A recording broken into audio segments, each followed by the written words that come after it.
Welcome students. आज के lecture का अपना टॉपिक है स्पेक्ट्रम। इलेक्ट्रोमैग्नेटिक वेव का जब हमने डिस्कशन किया था तो वहां भी हमने इलेक्ट्रोमैग्नेटिक स्पेक्ट्रम के बारे में थोड़ी बहुत बात की थी। इलेक्ट्रोमैग्नेटिक स्पेक्ट्रम क्या बोला था? जब इलेक्ट्रोमैग्नेटिक रेडिएशंस को उनके इंक्रीजिंग और डिक्रीजिंग ऑर्डर ऑफ वेवलेंथ या फ्रीक्वेंसी में अरेंज करते हैं तो जो पैटर्न मिलता था उसे क्या बोला जाता था? स्पेक्ट्रम बोला जाता था। इसका मतलब अगर हमें रेडिएशंस का स्पेक्ट्रम चाहिए तो डिफरेंट वेवलेंथ एंड फ्रीक्वेंसी के रेडिएशन को क्या करना होगा? सेपरेट करना होगा, तभी तो उनको अरेंज कर पाएंगे।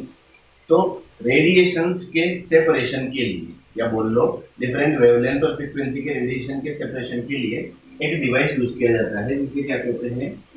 स्पेक्ट्रोग्राफ कहते हैं। क्या बोला जाता है? स्पेक्ट्रोग्राफ। स्पेक्ट्रोग्राफ में मेनली क्या चीज होती है? दो चीजें होती है। पहली प्रिज्म और second one a photographic film. Photographic film, photographic film बोल लो या फिर फोटोग्राफिक प्लेट बोल लो, चलता है। ठीक है। तो एक स्पेक्ट्रोग्राफ जो होता है वो क्या करता है? डिफरेंट वेवलेंथ के रेडिएशन को सेपरेट करता है। इसमें मेनली दो चीजें होती है। एक तो प्रिज्म होता है, प्रिज्म की जगह पे एक डिफ्रेक्शन ग्रेटिंग को भी यूज किया जा सकता है, बट जनरली प्रिज्म यूज किया जाता है। एंड फोटोग्राफिक फिल्म होती है, इसकी जगह पे टेलीस्कोप भी यूज किया जाता है, बट जनरली फोटोग्राफिक फिल्म को ही यूज किया जाता है। ठीक है। अब क्या होता है? प्रिज्म इस टाइप का होता है। ठीक है। अब जब इस पे क्या होगा? रेडिएशन आएंगे। इन रेडिएशन में क्या है? डिफरेंट वेवलेंथ डिफरेंट फ्रीक्वेंसी के रेडिएशन ये जब प्रिज्म पे गिरेंगे तो इनका क्या होगा? डिस्पर्जन होगा। यहाँ फोटोग्राफिक फिल्म है तो इनका क्या होगा? डिस्पर्जन होगा। उस डिस्पर्जन की वजह से क्या होगा? डिफरेंट वेवलेंथ के जो रेडिएशन है वो क्या होंगे? सेपरेट होंगे। और ये वेवलेंथ सेपरेट होके इस फोटोग्राफिक फिल्म पर एक पैटर्न, एक इंप्रेशन शो करेंगे। उस इंप्रेशन को ही क्या कहा जाता है? स्पेक्ट्रम कहा जाता है। इस फोटोग्राफिक प्लेट पर जब ये डिफरेंट रेडिएशन, ठीक है, वेवलेंथ या फ्रीक्वेंसी की फॉर्म में सेपरेट होकर इस फोटोग्राफिक फिल्म पर गिरेंगे तो जो इंप्रेशन मिलेगा उसे ही क्या कहा जाता है? स्पेक्ट्रम कहा जाता है। अगर बात करो इसकी डेफिनेशन की तो स्पेक्ट्रम के लिए डेफिनेशन क्या बनाई जा सकती है? Spectrum is the impression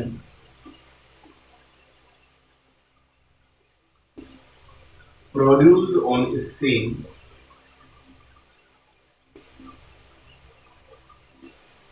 when light radiations, या बोल लो radiations, when radiations are analyzed via prism। जब रेडिएशंस को प्रिज्म से पास करते हैं तो एक स्क्रीन पे जो पैटर्न मिलता है, जो इंप्रेशन मिलता है, स्क्रीन मीन्स फोटोग्राफिक फिल्म। ठीक है। तो रेडिएशन को जब प्रिज्म के थ्रू पास करते हैं, प्रिज्म के थ्रू एनालाइज करते हैं तो फोटोग्राफिक फिल्म पर जो इंप्रेशन मिलता है उसे ही क्या कहा जाता है? स्पेक्ट्रम कहा जाता है। अब देखो, स्पेक्ट्रम को ब्रॉडली दो कैटेगरी में क्लासिफाई किया जा सकता है। पहला emission spectrum and second one absorption spectrum. Spectrum को दो कैटेगरी में क्लासिफाई किया जाता है broadly, emission spectrum and absorption spectrum. अब वन बाय वन इनको डिस्कस करते हैं। एमिशन स्पेक्ट्रम क्या चीज होती है, एब्जॉर्प्शन स्पेक्ट्रम क्या चीज होती है। फर्स्ट है एमिशन स्पेक्ट्रम। क्या बोला जाता है इसके लिए? When radiations emitted from a source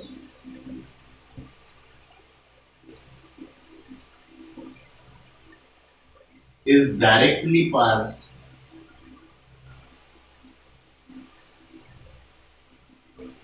through a prism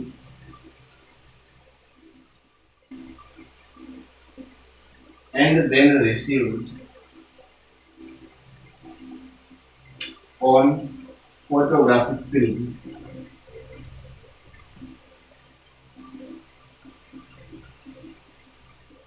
then spectrum obtained is called emission spectrum.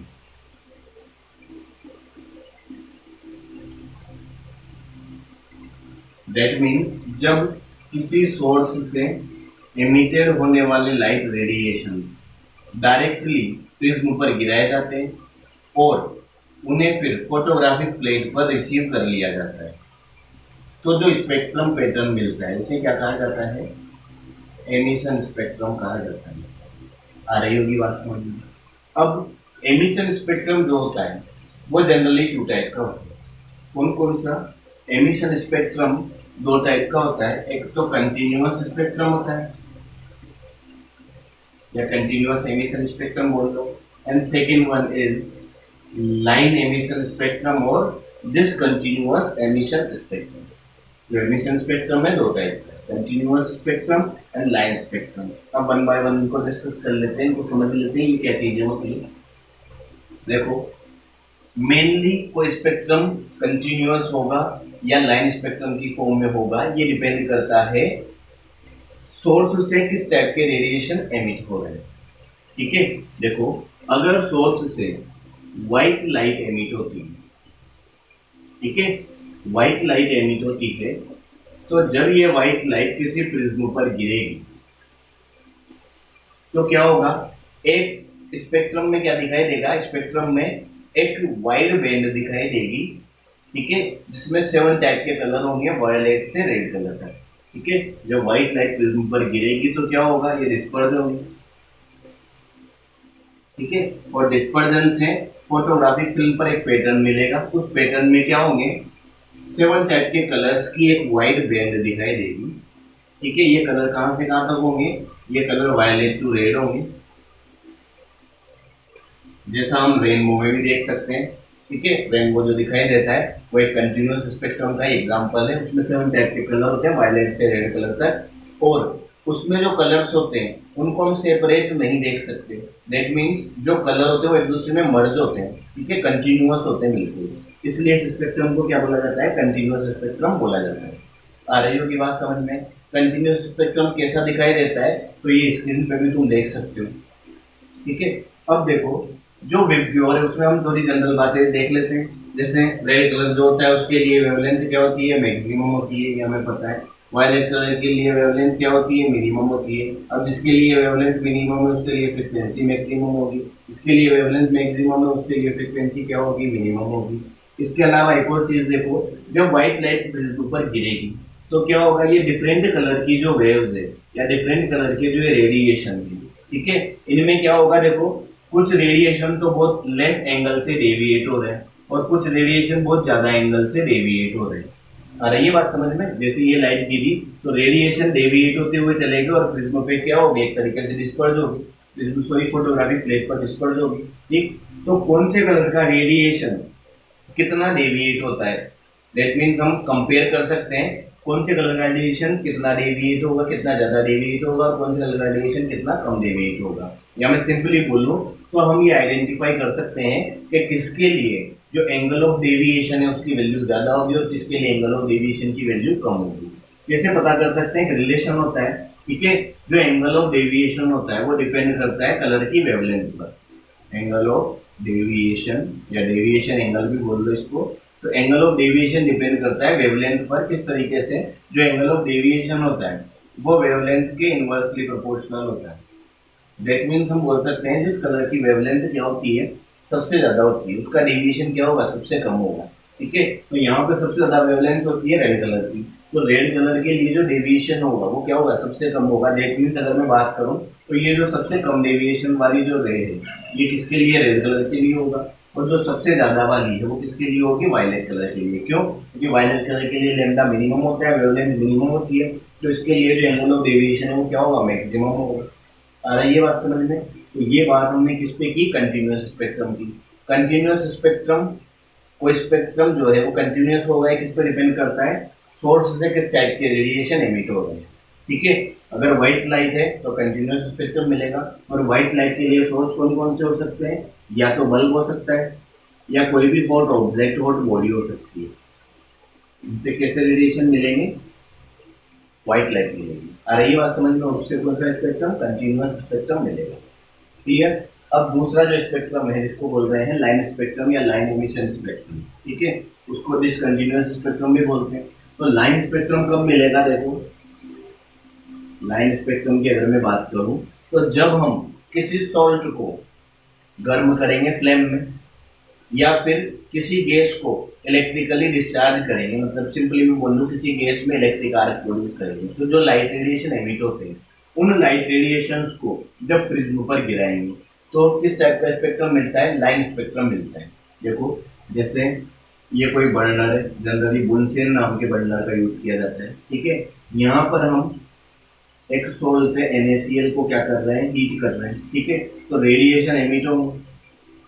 अब इतने रेडिएशन को किस पे, प्रिज्म पर जब गिराओगे, और प्रिज्म पर गिराने से क्या होगा, ये डिस्पर्स होंगे, और उन डिस्पर्स रेडिएशन को किस पे, फोटोग्राफिक प्लेट पर लेकर जाओगे, तो जो स्पेक्ट्रम मिलता है वो कैसा मिलता है, लाइन स्पेक्ट्रम मिलता है।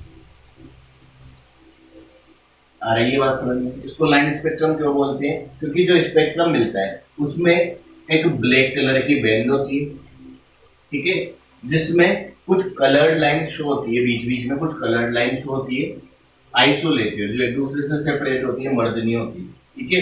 इसलिए इसको लाइन स्पेक्ट्रम बोलते हैं, क्योंकि लाइन की फॉर्म में स्पेक्ट्रम शो होता है। और डिसकंटिन्यूअस बोलते हैं क्योंकि हर लाइन क्या है, एक दूसरे से आइसोलेटेड, सेपरेट है, ठीक है।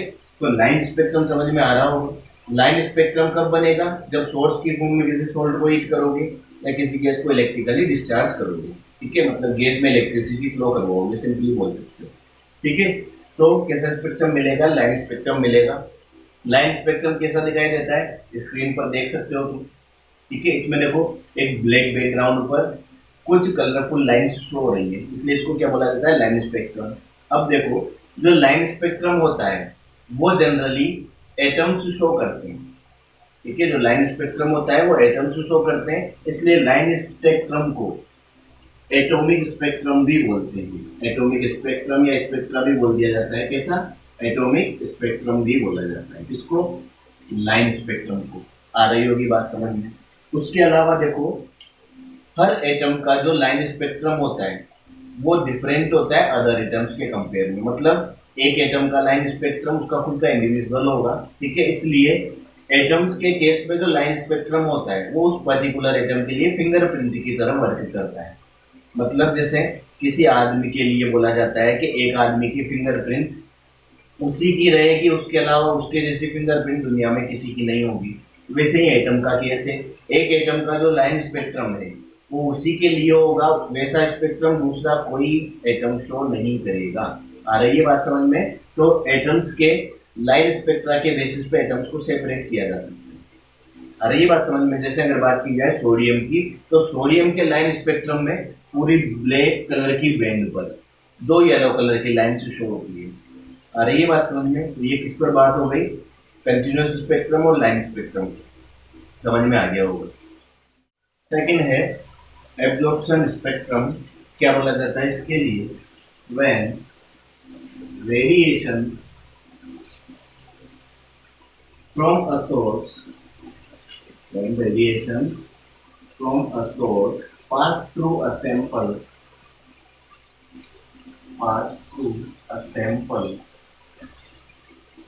then wavelength is missing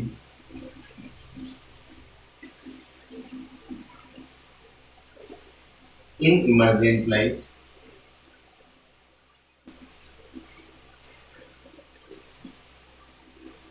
gives dark lines on bright background.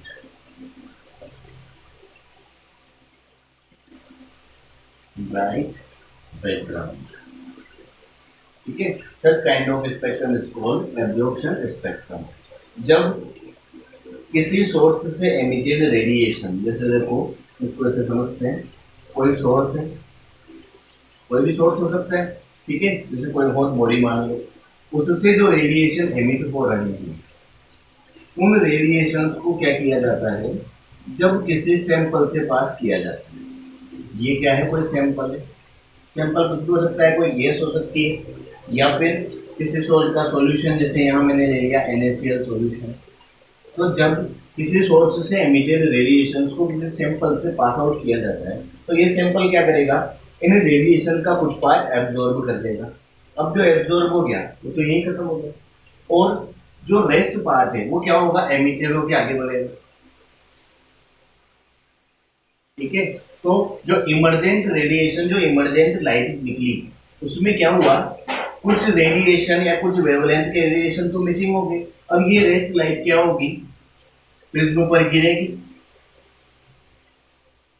और प्रिज्म पर गिरने के बाद में जब फोटोग्राफिक प्लेट पर इसको रिसीव करेंगे तो जो पैटर्न मिलेगा, ठीक है, वो किस टाइप का पैटर्न होगा, वो एक कलरफुल बैंड पर, एक कलरफुल बैकग्राउंड पर कुछ डार्क लाइंस की फॉर्म में मिलेगा।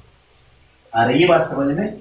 इस टाइप का जो स्पेक्ट्रम होता है उसे ही क्या बोला जाता है, एब्जॉर्प्शन स्पेक्ट्रम कहा जाता है। क्या बोला जाता है, एब्जॉर्प्शन स्पेक्ट्रम